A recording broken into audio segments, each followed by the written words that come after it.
Salut Stéphane, dans cet épisode on va parler de couple et de relation à l'autre, en particulier dans cet espace, et tu vas nous partager toi ta vision des choses avec ton vécu et tes expériences et puis ta compréhension de tout ce cheminement que tu fais depuis bientôt 10 ans sur Alors un peu plus maintenant. même Alors 10 ans, plus. ça c'est plutôt le PIS. Le PIS a presque 9 ans.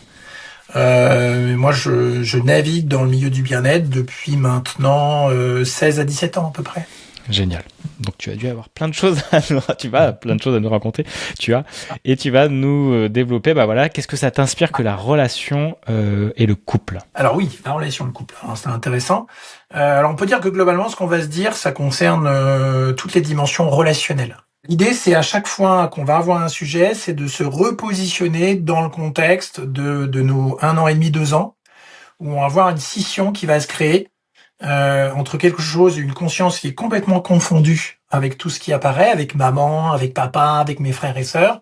On ne sait pas distinguer, l'enfant ne sait pas, le jeune enfant et le bébé ne sait pas distinguer encore ces dimensions-là, c'est-à-dire qu'il n'a pas un préfrontal qui est suffisamment développé. Le préfrontal, c'est ce qui permet de voir le détail. Hein.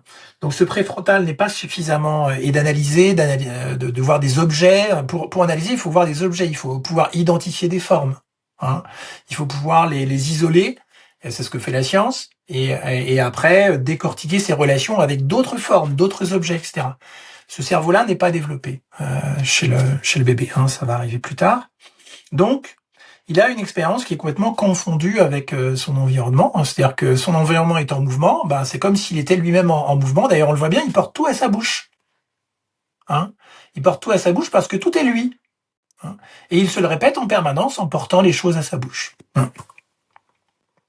Et puis, ce qui va se passer, c'est que à partir de l'âge d'1 an et demi, 2 ans, il va, comme on l'a vu plusieurs fois, commencer à voir ses liquides devenir plus statiques, avec des déchets, des toxines qui commencent à se localiser. Et là, tout à coup, il était la relation, puisqu'en fait, il était en relation avec personne, puisqu'il était séparé de rien. Hein. Il va commencer à vivre ce qui lui-même, il était le lien. Il va commencer à, petit à petit, percevoir qu'il vit à partir d'une réalité intérieure délimitée par ses contours personnels, qu'on appelle des liquides et des membranes.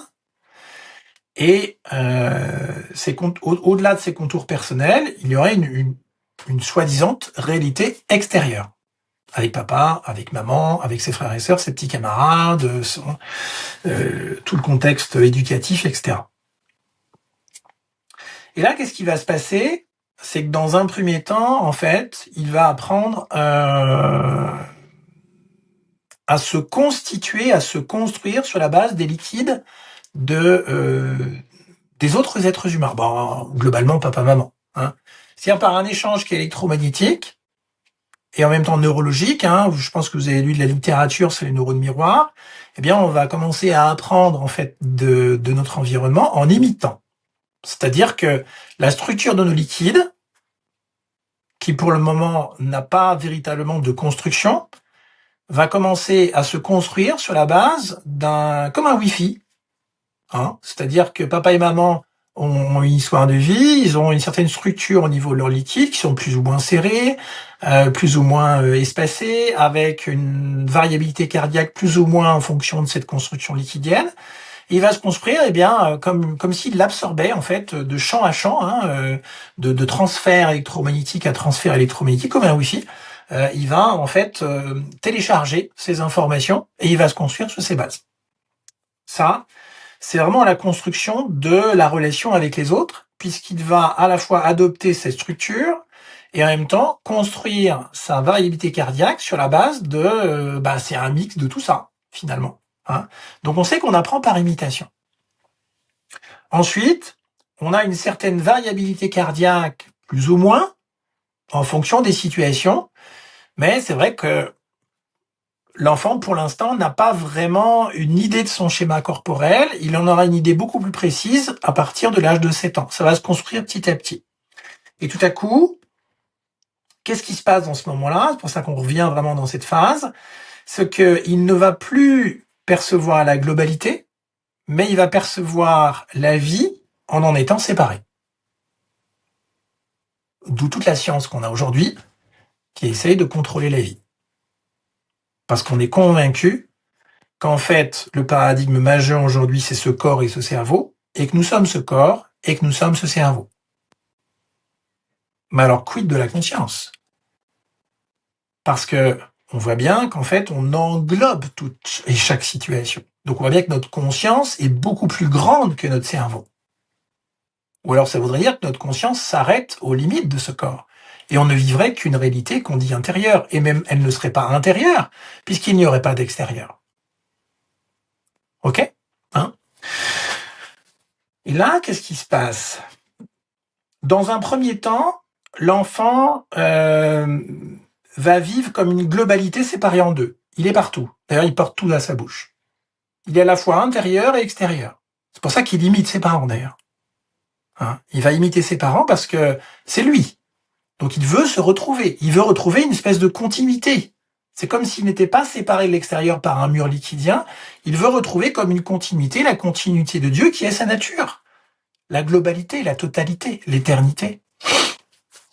Mais petit à petit, chemin faisant, eh bien, il va avoir un rythme variable qui va se perdre, des liquides qui vont devenir un peu plus statiques au fil des années, et il va se construire en tant que personnage. Je suis ce corps, je suis ce cerveau. Et il va commencer à vivre à partir d'un vide. L'idée qu'il est à la fois intérieur-extérieur va se perdre et va se localiser juste ici en disant « je suis ses désirs, je suis ses rêves, je suis ses pensées, ses émotions, ses sensations, et tout le reste m'est étranger. » Donc, est mystérieux, inconnu, terrifiant quelque part. Hein. Il va perdre ce contact avec la globalité et il va vivre à partir d'un vide. Qu'est-ce qui va se passer au quotidien quand on va rencontrer quelqu'un après? Au quotidien, on croit en fait que quand les autres agissent, ils peuvent nous faire du bien ou du mal. Mais, alors moi, j'ai cru à ça pendant des années. Hein. Ça m'a porté aussi. Et j'ai accompagné les gens justement à vivre de manière plus apaisée. Je dirais ces relations. Et puis à un moment, on s'est rendu compte qu'en fait, on n'était pas au bon endroit. Parce que on tenait compte, ou on partait du principe qu'on était face à deux corps qui avaient envie de vivre une relation. Ces deux corps croyaient qu'ils connaissaient l'autre. D'ailleurs, on dit souvent dans les relations, « Oh bah oui, non mais toi je te connais », etc. C'est des expressions qu'on a toutes faites. Hein. Mais comment voulez-vous connaître l'autre alors qu'en fait vous vivez, je dirais, depuis l'extérieur ou depuis son extérieur en permanence? C'est impossible. Quand on dit « Ah non mais je ressens ce que tu ressens », en fait c'est qu'une idée. On est sans cesse dans une idée. C'est-à-dire qu'en fait on ne se rencontre jamais. On est sans cesse séparés par un vide, et la physique nous le rappelle, je vais vous en dire 2 mots après. On est sans cesse séparés par un vide, et on vit à partir de ce vide la relation. Ce qui fait qu'on n'est jamais en relation avec l'autre, on est en relation avec le vide. Et la physique nous le confirme. Pourquoi? Qu'est-ce qu'elle nous dit, la physique quantique? La physique quantique nous dit qu'en fait, là par exemple, mes 2 doigts ont l'air de se toucher. Alors ça pourrait être par exemple le doigt de quelqu'un d'autre, peu importe. Hein. Mes 2 doigts ont l'air de se toucher, mais ils ne se touchent jamais. Ici, il y a un vide qui les sépare. C'est-à-dire que là, vous avez dans mon doigt des liquides, mais vous avez dans ces liquides des protons et des électrons. Ok? Ce sont les particules de la matière. Ces électrons ne sont jamais en contact avec les électrons ici de mon autre doigt, de chaque côté. Ils sont séparés par du vide. Et c'est dans ce vide que s'échangent justement des courants électriques et magnétiques. C'est-à-dire que là, on a un signal qui dit « je touche », mais c'est un signal qui est interprété par un électron de l'autre côté ou par plusieurs et qui dit en fait je suis en contact avec les électrons de l'autre côté mais à travers un vide. Ce qui fait qu'en fait quand on est en relation, même si on se touche les uns les autres au niveau des corps, notamment en faisant l'amour ou la tendresse ou l'affection ou avec nos enfants, etc., ben en fait on n'est jamais en contact les uns avec les autres, jamais totalement, enfin jamais même totalement tout court. Hein. Et on sait que finalement en permanence on interagit avec ce vide et que notre blessure principale est le sentiment d'être séparé de la vie. Dans toutes nos relations, nous vivons cela. L'humiliation, l'abandon, le rejet, l'indifférence, l'injustice. Et là, je n'en cite que 5, il y en a plein d'autres, évidemment. Hein. Mais dans toutes nos émotions, en fait, c'est le même schéma qui se répète à chaque fois. On interagit avec la situation à partir d'un vide. C'est-à-dire qu'en fait, on ne connaît jamais vraiment l'autre, on le connaît à partir d'une idée qu'on a sur lui, c'est-à-dire à partir du vide qui nous sépare. Et derrière tout ce que l'on vit, à chaque fois, c'est le sentiment de séparation, la même blessure qui revient. D'ailleurs, on le voit bien, on a une terreur d'être séparé de ce qu'on aime. Hein. Parce qu'en fait, on a une terreur d'être surtout séparé de soi. Parce que, quelque part, il y a quelque chose qui sait au fond de nous que nous englobons toute la situation. Mais comme on s'est totalement décorrélé de cet arrière-plan de conscience à 360 degrés, on n'est pas conscient que même si les gens nous abandonnent, ils sont toujours dans notre champ de conscience. Si les gens nous rejettent, ils sont toujours dans notre champ de conscience. Et même s'ils ne sont pas là physiquement, ils sont encore là, je dirais, dans cette présence, je dirais, consciente. Hein. Donc on ne peut pas être séparé des autres. Parce que si on est séparé des autres, ça veut dire qu'ils seraient extérieurs à notre champ de conscience. Or, ils ne peuvent pas être extérieurs à notre champ de conscience, parce qu'il n'y a rien d'extérieur à la conscience. Parce que s'il y a quelque chose d'extérieur à la conscience, vous ne le savez pas. C'est aussi bête que ça.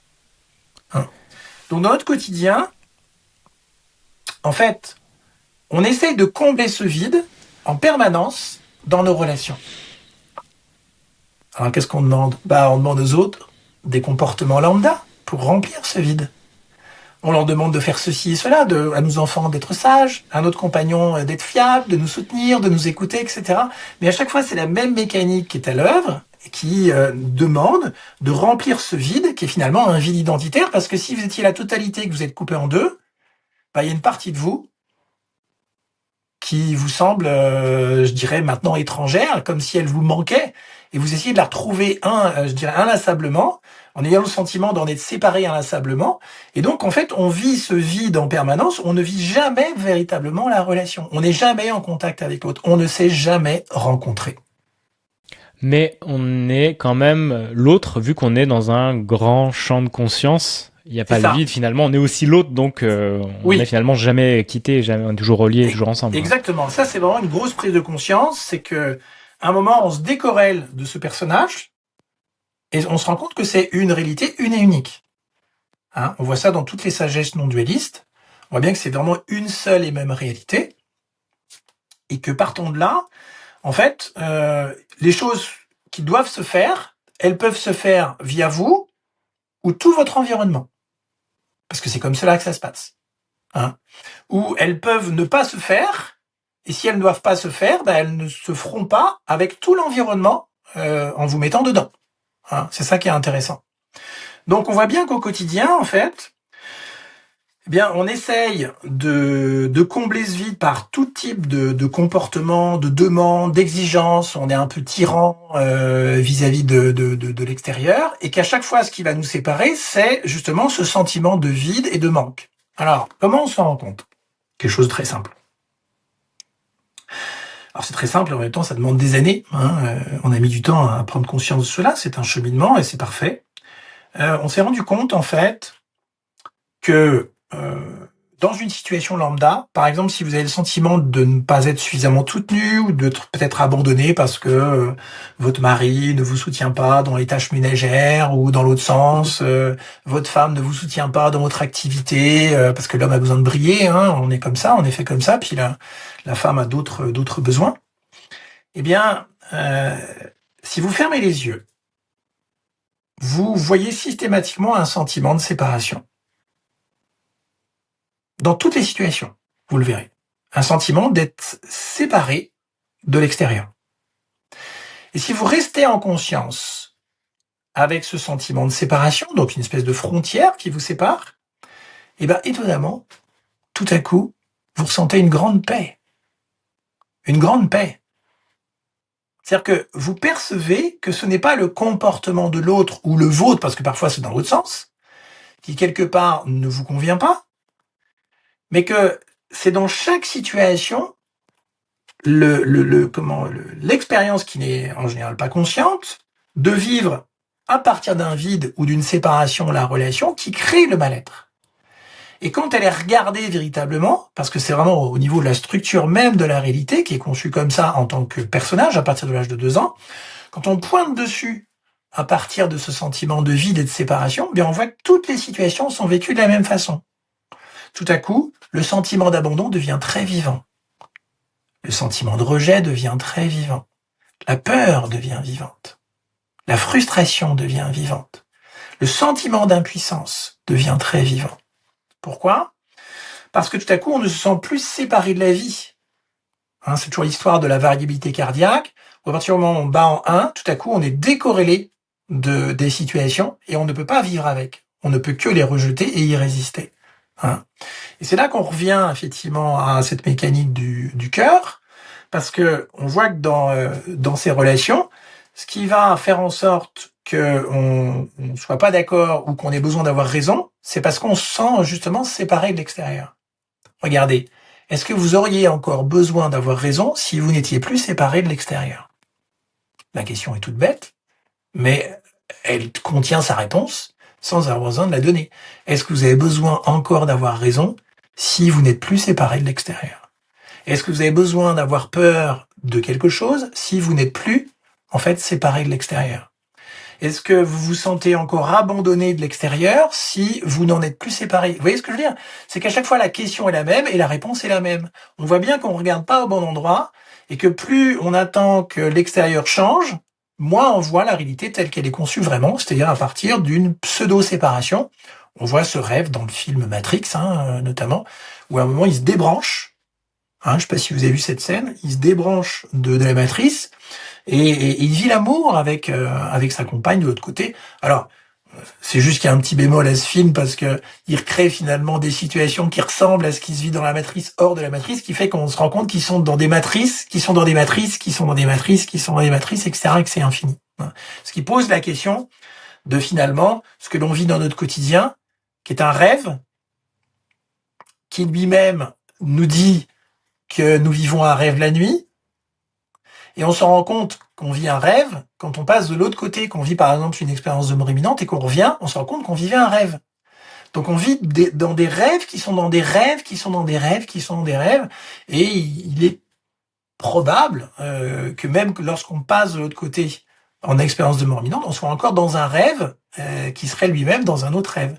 Et c'est infini, c'est encapsulé comme des dimensions dans des dimensions dans des dimensions infinies. Voilà. Et donc ce besoin pour l'être humain, vraiment d'être en couple, en relation amicale ou en connexion avec d'autres êtres humains, plus ou moins nombreux, c'est cette envie de retrouver l'unité qu'on a connue au démarrage. Oui, c'est ça. C'est-à-dire qu'en fait, au départ, à partir de l'âge de 2 ans, on sait que dans un premier temps, on est à la fois la réalité intérieure et la réalité extérieure. On a besoin de retrouver ce sentiment de Dieu.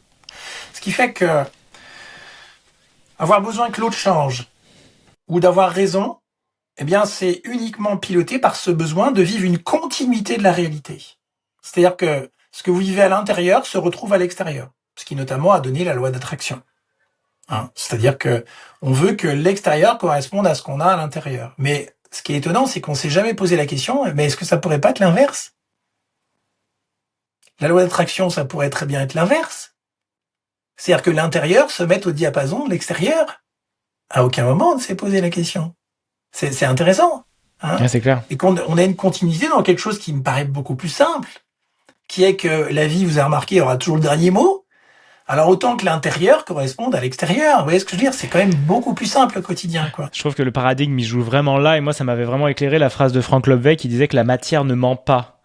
Et que si je vois que des cons autour de moi, justement, je peux me poser des questions sur moi et que c'est beaucoup plus simple de regarder, genre, la matière, elle est là, elle est visible. Qu'est-ce qu'elle m'enseigne ? Et comment je peux, du coup, mettre au diapason l'intérieur ? Effectivement, une fois qu'on change ce paradigme, mince, on voit les ombres, on voit ce qu'on projette, on voit tout ça et c'est très intéressant, quoi. Et en plus, il y a un petit piège dans la loi d'attraction, c'est qu'elle entretient le sentiment de séparation. Puisqu'en fait, tout à coup, je suis un intérieur qui doit avoir une influence sur l'extérieur. Donc ça nous maintient toujours dans l'illusion d'être séparé de la vie et de devoir la contrôler et de la mettre un peu à notre botte, comme dirait l'autre. Donc voilà, donc tout ça est vraiment plein de sens. Et la relation, c'est vraiment un enseignement en permanent de voir ce vide. De voir ce vide dans chacune des interactions où on voit par moment le manque de confiance qu'on peut avoir, le besoin de fiabilité, le besoin de vérité, hein, qu'on n'ait pas de mensonge, qu'on nous cache rien, etc. Eh bien, c'est essentiellement piloté par ce sentiment de vide identitaire. On est coupé en deux et on n'est plus conscient.